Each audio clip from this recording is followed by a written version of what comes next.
안녕하십니까? 라니 간절스쿨에 오신 것을 환영합니다. 오늘은 보건간호와 개요에 대해서 설명을 드리겠습니다. 그래서 우리 첫 단원 보건간호의 정의라든지 목적 그리고 보건교육에 대해서 설명을 드리겠습니다. 보건간호라는 것은 간호 이론하고 공중보건학 이론을 종합적으로 응용해서 인구 집단의 건강을 증진하고 보호하는 보건간호학이라 할 수 있습니다. 그럼 보건교육의 정의를 보게 되면은 이 건강의 올바른 행동을 일상생활에서 습관화하도록 돕는 교육 과정이라고 할 수 있고요. 그래서 거기에서 대상자들의 지역사회 주민이겠죠. 적정 기능 수준의 건강을 향상시키고 유지하는 데 필요한 지식이라든지 태도, 습성, 실천하고 행동할 수 있도록 바람직한 방향으로 변화시키는 것이 보건교육의 정의라고 볼 수 있고요. 그럼 목적은 뭐냐면 우선은 우리 지역사회 구성원들이 건강 문제를 스스로 해결할 수 있도록 하고요. 그리고 질병이 발생하기 전에 예방할 수 있도록 하는 것이로서 첫 번째는 질병 예방이 목적이고 그 다음에 건강의 유지와 증진을 할 수 있도록 하는 거고요. 그리고 보건교육을 습득해서 이 대상자의 행동과 태도가 변화될 수 있도록 하는 거고 그리고 질병 유발 인자의 제거라든지 개선을 위해서 하는 것이 보건교육의 목적이라 할 수 있습니다. 그러면 WHO에서 보건교육에 대한 권장 사항이 있는데 보건교육 전문가의 지도를 받도록 하고 그리고 보건교육 후에는 반드시 평가가 이루어져야 되고요. 그리고 소요되는 경비는 재정 상태를 고려해서 우선순위를 정해서 보건교육을 실시할 수 있도록 해야 되고 그리고 보건교육 계획은 전체 보건사업의 일부분으로 이루어져야 된다고 했습니다. 그리고 보건교육 대상 주민의 실정과 내용에 맞게 보건교육하도록 해야 되고 그리고 보건교육 관계 직원과 그 밖에 보건관계 직원 간의 팀워크 구성이 돼야 되고요. 그리고 모든 직원이 교육 방법이라든지 매체 사용법을 습득해서 보건교육을 할 수 있도록 해야 됩니다.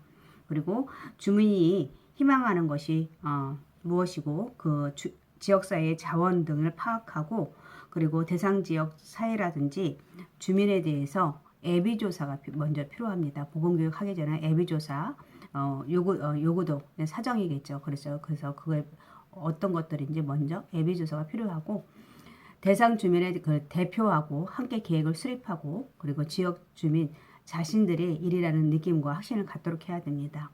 그리고 인적 자원 우리 보건교육을 할 때 도와줄 수 있는 분들 인적 자원을 조사하고 그들의 바람직한 방향으로 유도하고 협력을 이끌어낼 수 있도록 하는 것이 좋고요. 그리고 보건교육에 해당되는 주민의 문화재 배경 그리고 그 문화적 배경이라는 것은 행동이 있고요. 그리고 규범, 신앙, 전통, 미신 등에 관한 조사가 필요합니다. 그 지역사회에.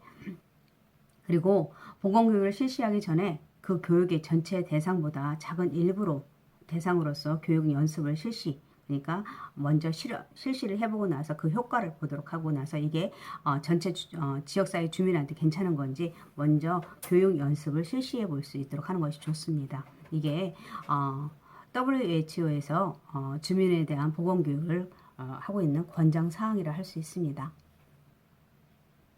그러면 보건교육의 특성에 대해서 알아보도록 하겠습니다. 그래서 보건교육을 하기에는 실시하기 전에 보건교육의 원칙이 있는데 우선 보건에 대한 지식이라든지 태도, 행동의 변화를 가져올 수 있도록 그런 교육이 이루어져야 되고요.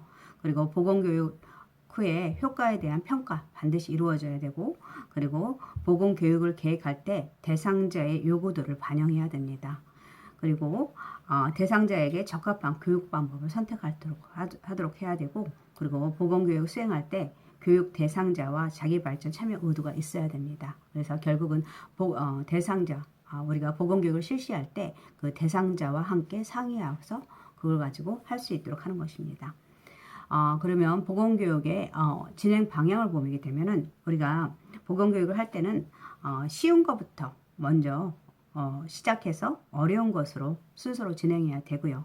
먼저 어려운 것부터 시작하게 되면 관심도가 떨어지게 됩니다. 그래서 대상자들이 지역사회 주민들이 아는 것부터 시작을 해서 어려운 것을 실시할 수 있도록 해야 되고 과거의 내용에서 최신의 내용 순서까지 순서로 진행할 수 있도록 해야 되고 그리고 구체적인 것에서 추상적인 것으로 순서로 진행해야 되고, 그래서 단순한 것에서 또는 복잡한 것으로 해야 되고, 그래서 아니면은 직접적인 것에서 간접적인 것으로 해야 되고요. 그리고 친숙한 것에서 낯선 것으로 순서로 교육을 진행하는 것이 좋습니다. 그리고 그 보건교육의 일반적인 내용을 보게 되면은 어떤 것들이 있냐면 보건교육의 중요성이 있습니다.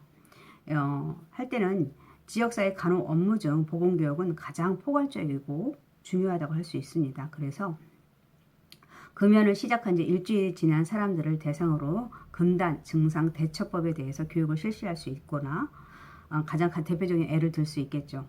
네, 그래서 이런 것들. 그래서 금연을 시작하고 나서 일주일이 지났을 때 우리가 굉장히 금단 증상이 나타날 겁니다. 그래서 그거에 대해서 금단 증상을 어떻게 대처할 수 있는지에 대해서 교육을 실시하는 것이 대상자들한테 가장 효과적일 수 있고요. 그 다음에 학교 보건 같은 것도 있는데 보건교육 중 가장 장기적인 행동 변화를 중요하고 또한 능률적이고 효과적입니다. 예, 그래서 가장 효과가 빨리 나타날 수 있는 것들, 예, 그래서 학교 보건을 할 수 있고요.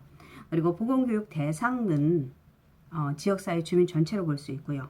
그리고 보건교육에서 가장 중요한 것은 대상자와 함께 해서 대상자와 관계없는 것들을 보건교육 한다는 것은 있을 수가 없기 때문에 대상자와 함께 계획할 수 있도록 하는 것이 좋고요. 그리고 효과적인 보건교육을 할 때 유의할 사항들이 있습니다. 몇 가지 있는데 지역사회 주민들이 그 보건교육을 할 때 주의를 집중할 수 있어야 되고요. 그리고 그것에 대해서 교육에 대해서 흥미를 가지게 해야 되고, 그리고 그 교육이 실천할 수 있도록 유도를 해야 되고요. 그리고 그 교육에서 만족감을 얻을 수 있도록 해야 되고, 그리고 이 교육을 통해서 욕구를 불러일으키고 동기를 부여할 수 있도록 하는 것이 좋습니다. 그리고 그 배운 결과가 유익하다는 신념을 갖도록 하는 것이 좋고요. 그리고 지역사회 보건과 병행해서 교육시키들이 하는 것입니다. 이것이 지역사회 보건하고 전혀 동떨어진 것은 있을 수 없고요. 같은 테두리 안에서, 그래서 지역사회 보건과 병행해서 교육시키도록 하는 것이 좋습니다. 네. 보건교육을 실시할 때 영향을 미치는 환경 요인들이 있습니다. 그래서 그 장소의 크기라든지 아니면 학습자들의 수업 태도라든지 아니면 조명이라든지 소음, 버스가 아니면 도로변에서 하게 되면 너무 소음 때문에 시끄러워서 집중도가 떨어지겠죠. 그래서 이런 소음이라든지 그리고 의자의 배열도 우리가 보건교육을 시키는데 환경적인 요인이라 할 수 있습니다. 그리고 보건교육 방법을 선정할 때도 고려할 요소들이 있는데 일단은 대상자의 수, 지역사회 주민이 얼마나 참석할 건지, 그리고 교육에서 도달할 수 있는 학습 목표와 난이도는 얼마인지, 아니면 교육에 참가한 대상자들의 교육 정도, 그리고 교육 실시 장소라든지 시설 같은 것도 다 우리가 보건교육을 실시할 때 고려할 요소로 뽑을 수 있고요. 그리고 보건교육을 준비할 때 반드시 고려할 사항들이 있습니다. 그것이 뭐냐면 장소라든지 대상을 결정해야 되고요. 그리고 보건교육 내용을 결정하고, 그리고 방법을 선택하고, 그리고 반드시 우리가 보건교육을 하고 나서 시행 후에 평가가 이루어져야 되고요.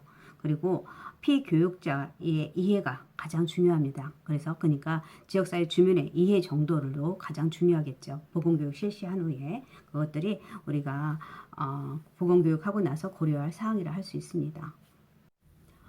그 다음에는 보건교육의 계획 및 평가에 대해서 설명을 드리겠습니다. 일단은 우리가 아까 계속 언급한 것처럼 보건교육을 하기 위해서는 일단은 하고 나서의 보건교육도 중요하고, 그 다음에 그것을 하고 나서 평가가 이루어져야 된다고 했습니다. 그래서 보건교육 계획도 그냥 하는 것이 아니라 먼저 계획을 세워야 되는데, WHO에서 보건교육 전문위원회에서 보건교육과 계획과 추진에 대해서 원칙을 제시한 것이 있습니다. 그래서 보건교육 계획은 보건사업의 전체의 일부분으로 수행되어야 된다고 했습니다. 전체 보건계획 중에서 계획한 것 중에 한 부분이라는 거죠. 그리고 대상 주민의 실정에 맞는 보건교육을 실시하도록 하는 것입니다. 실정에 맞는 대상자, 그러니까 일단 그 보건교육을 세워지기 위해서는 지역사회 주민의 예비 조사라든지 사정이라든지 이런 것들이 굉장히 중요하다는 말씀입니다. 그리고 보건교육 후에 반드시 사업에 대한 평가가 이루어져야 되고요. 그 평가를 토대로 다시 재계획이 수립될 수 있도록 해야 됩니다.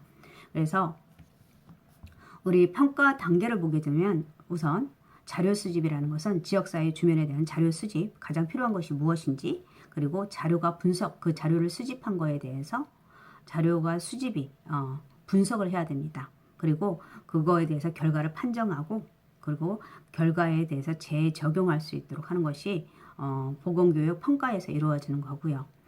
에 따른 평가의 형태도 다양합니다.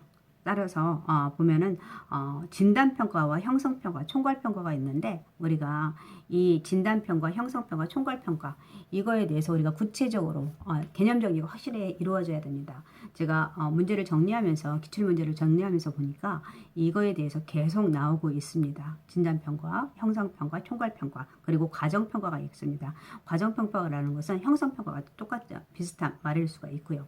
그래서 이 개념 정리를 확실히 해주는 게 좋습니다. 그래서 진단평가라는 것은 교육 활동 전에 전 과정이 실시하기 전에 대상자들의 학습 결함이라든지 실패의 근본적 원인을 발견해서 그 대책을 마련하기 위해서 실시하는 것입니다.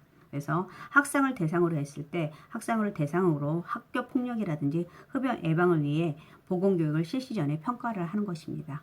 그래서 학교 폭력을 에 대한 교육을 시작하기 전에, 흡연 예방에 대해서 교육을 실시하기 전에 학생들에 대해서 그거 평가를 하는 것입니다. 그게 진단평가고, 형성평가라는 것은 보건교육을 하고 나서 교육 시에 학습자들의 이해 정도, 참여 정도, 그걸 파악해서 학습자들의 수업의 능력이라든지 태도, 학습 방법을 확인함으로써 학습 곤란 교정을 해주고요. 학습 행동 강화라든지 교육자의 학습 지도 방법과 교육 과정을 개선하기 위한 목적으로 하는 것이 형성평가입니다.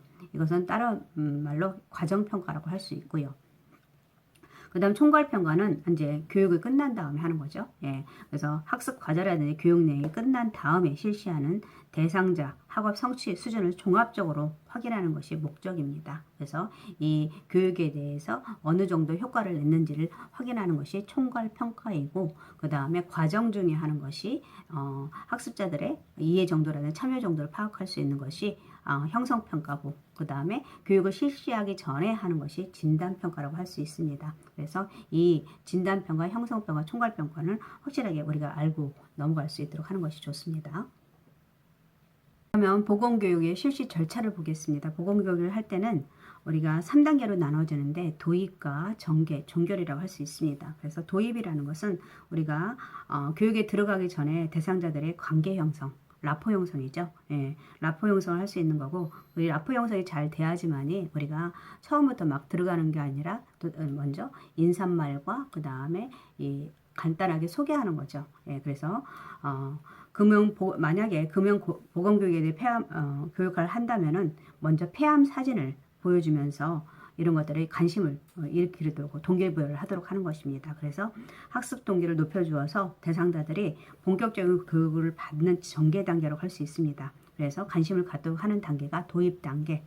그리고 전개는 이제 메인인데 교육이 중심이 되는 단계이고요. 강의와 본론을 실제로 전달해서 본격적인 교육 활동이 이루어지는 단계라고 할 수 있습니다. 그리고 종결은 이때까지 도입 전개에서 대부분 전개겠죠. 이러한 교육하면서 중요하다고 생각하는 것들, 그리고 개념들을 요약해주고 교육의 주요 개념을 대상자들이 이해했는지 질문을 통해서 점검하는 단계입니다. 그래서 보건교육 평가가 있습니다. 이게 우리가 교육을 하고 나서 이제 보건교육 평가를 해야 되는데, 우리가 대상자들한테 설문지를 한다든지 아니면 기록과 보고를 통해서 우리가 평가를 할 수 있고요. 그리고 여론조사를 통해서도 할 수 있고, 아니면은 사진이라든지 통계 자료를 통해서 평가하는 방법도 있고요. 그 다음에 필기시험을 통해서도 평가할 수 있습니다. 그리고 면접과 회업을 통해서도 할 수 있고, 그 다음에 문제 토의, 토론 방식으로 할 수 있고요. 문제에 대해서. 그리고 관찰법. 우리가 이제 시범 같은 경우 이제 데몬스트레이션 보여주고 나서 할 수 있는 가장 많이 쓰이는 방법이 관찰법입니다. 그래서 예를 들어서 임산부들에게 신생아 목욕 방법에 대해서 실시를 했습니다. 보여주고 나서 할 때 아니면은 당뇨병 환자들이 대상자들이 인슐린 자가 방법, 인슐린 자가 주사 교육을 실시하고 나서 그걸 갖다가 잘 하고 있는지를 기술 평가를 할 때 우리가 보통 관찰법을 사용할 수가 있습니다. 그래서 이 관찰법 꼭 알아주시도록 하고요. 그 다음에 관찰할 때 그들 유의할 사항들이 있습니다. 그래서 적절한 기록 방법을 일정하게 유지하고 있어야 되고요. 그리고 관찰한 행동 표본이 전체를 대표할 수 있어야 되고, 그리고 관찰할 때 상황과 조건들을 고려해서 기록으로 남겨야 되고요. 그리고 관찰자, 우리가 관찰하는 사람의 객관성을 가지고 있어야 됩니다. 주관적으로 하게 되면 평가 자체가 잘못될 수가 있으니까 객관성을 가져야 되고, 그리고 관찰 전에 어떤 행위를 어떤 기준에 의해서 관찰하고 기록할 것인지에 대해서 계획을 세워야 됩니다. 그래서 이 관찰할 때는 관찰자의 교육도 굉장히 중요합니다. 네. 그 다음에 보건교육의 종류는 에 대해서 설명을 드릴 것인데, 우리가 교육 방법을 선정할 때 영향을 주는 요소들이 있습니다. 그게 뭐냐면, 먼저 교육 방법을 선정할 때는 학습 목표의 난이도가 있죠. 네, 지역사회 주민한테 이 학습 목표가 어느 정도의 수준인지에 대해서, 그래서 내용과 수준에 대해서도 해야 되고요. 그리고 교육 대상자의 크기라는 것은 이제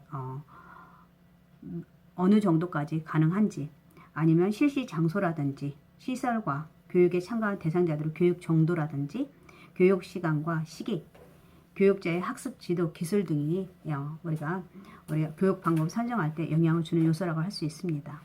그 다음에 크게 보았을 때 우리가 보건교육 방법의 종류에서 교육자 중심의 보건교육이 있고, 아니면은 대상자 중심의 보건교육이 있습니다. 그래서 그래서 보면은 교육자 중심에서 일방적 교육 방법이 있고요. 그리고 왕래식 교육 방법이 있습니다. 일방적이라는 것은 우리가 대체적으로 많이 사용하는 건데, 강의입니다. 강의. 대상자들 한 장소에 모아놓고 우리가 일방적으로 계속 교육하는 것입니다. 그리고 비디오라든지 영화 상영이라든지 게시물을 보여준다든지, 아니면 전달, 뭐 그런 거, 회람이라든지 포스터, 광고, 라디오나 TV, 신문, 논설, 녹음기 사용, 이런 것들이 일방적입니다. 그리고 이거의 장단점을 보면은 일단은 시간과 경비가 절약되고요. 일시에 많은 사람에게 교육 내용을 전달할 수 있을 때 편리하고, 단점은 앙내식 방법에 비해서 설득력이 덜하겠죠. 일단 일방적으로 교육을 전하니까. 그리고 피교육자의 교육 정도를 파악할 수가 없습니다. 그리고 피교육자가 수동적으로 그냥 듣고만 있는 거죠. 그렇기 때문에 이거 일방적 교육 방법의 장단점이 있을 수 있고요. 그 다음에 왕래식 교육 방법이라는 것은 집단 토의라든지 아니면 면접, 그 다음에 연극 실험이라든지 시범교육 또는 분단 토의 또는 교수의 강습회 등이 있습니다. 이거의 장점은 일방적 방법에 대해 효과적이겠죠. 네. 그리고 단점은 왕래식이다 보니까 모든 대상자들이 질문하는 것에 답변을 해야 되고, 그렇기 때문에 시간과 경비가 많이 소요될 수 있습니다. 네. 그러면 그 다음에 대상 중심의 보건교육이 있습니다. 보시면 개별교육이 있는데, 이 개별교육은 보건교육 방법에서 가장 효과적이고 개별 지도를 위해서 개인 1대1로 사용되는 수단이고 면접입니다. 그래서 면접에서 가장 중요한 것은 피면담자와 신뢰감을 형성하는 거고요. 그래서 면접자에 있어 가장 중요한 것은 면접 시 피면담자의 이야기를 경청하는 것입니다. 잘 들어주는 거겠죠. 네, 그래서 그러면서 이제 면담할 때 주의사항들이 있습니다. 우선 우리 가장 피면담자와 신뢰를 얻도록 하고, 피면담자의 경청을 할 수 있도록 하고요. 그리고 말과 태도를 신중하게 해서 상대방에게 믿음과 신뢰를 갖게 하는 것이 중요하고, 그 다음에 피면담자의 긍정적인 태도를 가지고 있어야 되고요. 그리고 현재의 문제만을 가지고 공감대를 가지도록 노력해야 되고, 자유롭게 의사표시하도록 하고요. 조용한 상담 분위기를 조성할 수 있도록 대화할 수 있는 분위기, 그리고 스스로 말할 수 있을 때까지 대답을 강요하지 않고요. 그리고 부정적 감정의 표시를 잘 수용할 수 있도록 하는 것이 좋고, 그리고 피면담 상담자에게 지도하듯이 충고하듯이 명령하듯이 이렇게 하면 안 됩니다. 그리고 문제에서 주제가 이탈되지 않도록 대화가 그거에 중점적으로 할 수 있도록 하는 것이 좋고요. 전문 용어를 지나치게 사용하지 않도록 하는 것이 좋고, 직접적인 질문 피하고 주로 듣는 것, 위치, 경청할 수 있도록 하는 것이 좋습니다. 그 다음에 효과적인 면담이나 청취를 위한 고려 사항들에 있는데, 그것들이 뭐냐면 피면담자와 도중에 잠깐씩 중지하는 점에서 관심을 기울이도록, 잠깐 대화를 하다가 끊는 거, 거기에 대해서 관심을 갖도록 하고요. 지나친 간섭이라든지 잦은 간섭을 피하도록 하는 것이 좋고, 대화를 계속할 수 있도록 가끔 반응을 나타내서 경청하고 있다는 것을 알려줍니다. 고개를 끄덕끄덕 한다든지, 아이 컨택을 눈높이에서 눈을 맞추면서 고개를 끄덕거린다든지, 이런 식으로 미소를 보인다든지, 이런 식으로 해주시는 게 좋습니다. 경청하고 있다는 것을 피면담자가 알 수 있도록 피면담자를 정면으로 보는 자세, 얼굴 표정이라든지 적당한 몸집을 취할 수 있도록 하는 것이 좋습니다. 그리고 좋은 청취자, 경청해야 되고요. 사람을 다스리는 기술과 유머가 있어요. 약간 센스 있으면서 약간 농담도 할 수 있도록 하고, 거기에 집중할 수 있도록 하는 것이 좋습니다. 그리고 인격을 존중하고 비판적인 태도를 갖지 않도록 하는 것이 좋고요. 그 다음에 전문 영역에 대해서 지식과 자원에 대해서 이해가 필요할 수 있습니다. 네. 그 다음에 면접 중에 질문을 할 시기들이 있습니다. 그거는 화제의 방향이 빗나갔을 때라든지, 피면담자가 문제를 혼돈하고 있을 때라든지, 구체적으로 필요한 정보를 얻으려고 할 때 이렇게 질문을 해야 되고요. 그리고 면접자가 피면담자에게 하고 있는 말을 이해하지 못할 때 다시 재질문을 한다든지 할 수 있도록 하는 것입니다. 그리고 면접 시에 효과적인 대화 방법은 대상자가 주제에서 이탈할 때 이끌어줄 수 있도록 해야 되고, 그리고 대상자의 이야기를 충분히 들어주고 불필요한 칭찬을 금할 수 있도록 하는 것이 좋습니다. 그리고 대상자에 맞는 수준에 맞는 어휘를 쓸 수 있도록 하는 것이 굉장히 중요하겠죠. 네, 이것이 면접 시 효과적인 대화 방법이라 할 수 있습니다. 오늘은 여기 보건교육의 종류까지, 대상자 중심의 보건교육까지 하도록 하겠습니다. 다음 시간에 집단교육도 하고, 그 다음에 문제풀이도 한번 해보도록 하겠습니다. 오늘 함께 해주셔서 감사합니다.